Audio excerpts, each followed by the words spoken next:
सुन के आदत को सलाम मुस्तफा जाने रहमत को सलाम शम्स। नमस्कार, आदाब। फैक्ट न्यूज़ में आपका स्वागत। मैं अब्दुल सत्तार सिलावट। जी हाँ, हम जिस इमारत के सामने, जिस दारुल उलूम के सामने खड़े हैं, वो पश्चिमी राजस्थान के जोधपुर से 300 किलोमीटर, बाड़मेर से 200 किलोमीटर और एक ऐसी जगह जहाँ चारों तरफ मिट्टी के दोहरे हैं, वीरानियत है, लेकिन अंदर चलने के बाद आपको लगेगा कि आप कश्मीर की वादियों में घूम रहे हैं। जी हाँ, यह है दारुल उलूम फैज़ सिद्दीकिया सुजा शरीफ। जी हाँ, सुजा शरीफ वो जगह है जहाँ पर एक आलिम, एक मौलाना, एक पीर साहब ने अपनी ज़िंदगी को शिक्षा के लिए आहुति दी है। उन्होंने किस तरह से कौम में तालीम पैदा हो, इसके लिए उन्होंने सब कुछ लगाया है और ये इमारत उन्हीं की विज़न से, उन्हीं की कोशिशों से बनी है। उनका नज़रिया ये है कि जब हिंदुस्तान में हर जहाँ भी मुसलमान की तरक्की की बात की जाती है तो कहा जाता है तालीम कम है, और इसी तालीम कम शब्द को ख़त्म करने के लिए उन्होंने ये दारुल उलूम का शुरुआत की है। और हम बताते हैं कि ये दारुल उलूम किस तरह के नौजवान, किस तरह के ऐसे चेहरे जिनका चेहरा मासूमियत देखने के बाद में आपको लगेगा कि वाकई में यही लोग इस मुल्क के लिए कुछ कर सकते हैं, इस मुल्क के लिए कुर्बानी दे सकते हैं। आइए हम आपको विस्तार से इस बिल्डिंग के अंदर चल कर के बताते हैं कि किस तरह से भारत सरकार, राजस्थान सरकार, सांसद कोटा और सभी जगह से जो है मदद मिली है, और सभी चाहते हैं कि मुसलमानों की तरक्की में तालीम का बहुत बड़ा सहयोग रहे।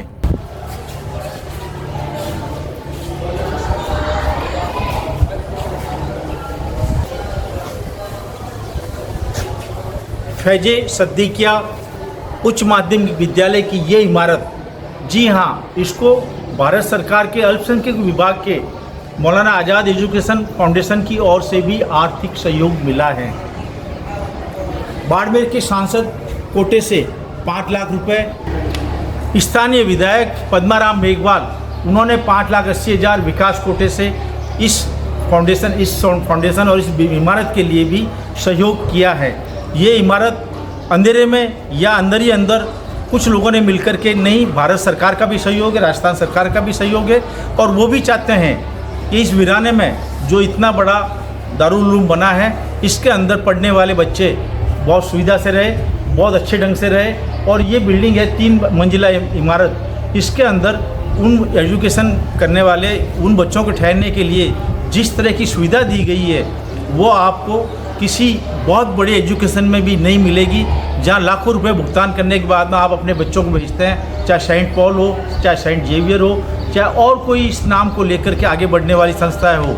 इस संस्था में जिस तरह के एजुकेशन की तालीम दी जा रही है, जिस तरह से बच्चों को तैयार किया जा रहा है, निश्चित रूप से देश के निर्माण में मुस्लिम चेहरे अपना सहयोग प्रदान करेंगे और वो इस आज़ादी के इस जश्न में अपने आप को शामिल करके और देश के निर्माण में भागीदार बनेंगे। हमारे पीछे दिखाई दे रही है आपको फैज़ सिद्दीकिया माध्यमिक विद्यालय। जी हाँ, इस इमारत को 2008 में राजस्थान सरकार के तत्कालीन गृह मंत्री अमरा राम चौधरी ने इसकी संगे बुनियाद रखी थी, और इस इमारत के निर्माण में जो सरकार का सहयोग, जो सरकार की भागीदारी और मुसलमानों की शिक्षा के लिए, तालीम के लिए हमारी सारी योजनाओं में जो इस दारुल उलूम ने तैयारी की, उसमें अकेले नहीं बल्कि हर मंत्री, सरकार, सांसद, विधायक सबको साथ लेकर के ये तारीफ की गई है। इस तामीर की जो है फसलें किस तरह की उग के आएगी, उसको भी हम आपको अभी बताएंगे। तालीम के लिए बनी इस विद्यालय में मुस्लिम समाज के बहुत सारे भामाशाओं का भी सहयोग है।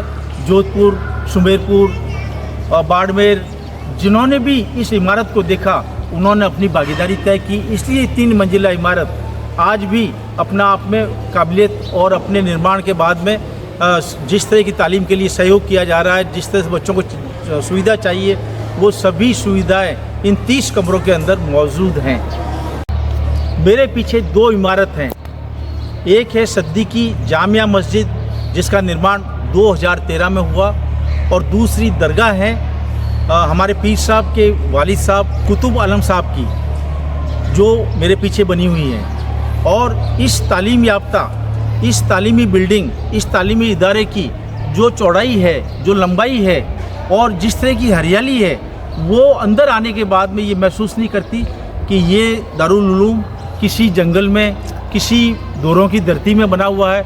लगता है कश्मीर की वादियों में हम खड़े हैं। चलते चलते एक बात करते हैं कि हमें आज तक जो विरोध करते हैं मुस्लिम तालीम का, वो कहते हैं मदरसे आतंकवादियों का गढ़ है, मदरसों में आतंकवादी पैदा होते हैं। लेकिन हम आपको ये विश्वास दिलाते हैं कि दारुल उलूम फैज़े सिद्दीकियान, इस इमारत से निकलने वाला हर नौजवान देश के लिए कुर्बानी देगा, देश के लिए अपनी आहुति देगा। और इसी बिल्डिंग से निकलने वाले, देश के लिए कुर्बानी देने वाले शहीद अब्दुल हमीद की तरह पैदा होंगे। देश के एजुकेशनल तालीम के लिए अपना सब कुछ तौबा करने वाले, तालीम के लिए एक चिराग जलाने वाले, अलीगढ़ मुस्लिम यूनिवर्सिटी बनाने वाले हमारे मौलाना की तरह, और इस देश को विज्ञान, जी हाँ, परमाणु शक्ति तक बनाने वाले हमारे पूर्व राष्ट्रपति अब्दुल कलाम साहब जैसे चेहरे इन्हीं मदरसों से निकल कर के देश की सेवा करेंगे।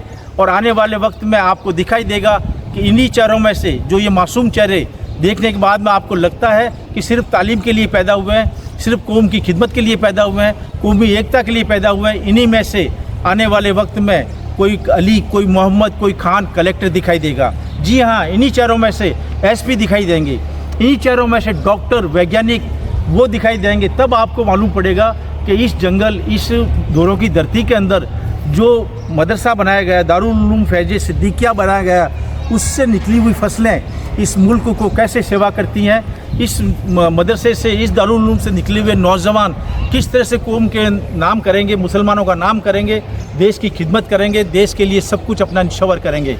आज के एपिसोड में हम इतना ही आपको बताते हैं। और निश्चित रूप से ऐसी जो संस्थाएं हैं जिन्होंने मतलब मुल्क के अंदर, राजस्थान के अंदर अपना नाम किया है और एक अलग पहचान रखते हैं, उनको हम आप तक पहुंचाने का प्रयास करेंगे। दैनिक महका राजस्थान और फैक्ट न्यूज़ की तरफ से आपका बहुत बहुत शुक्रिया। के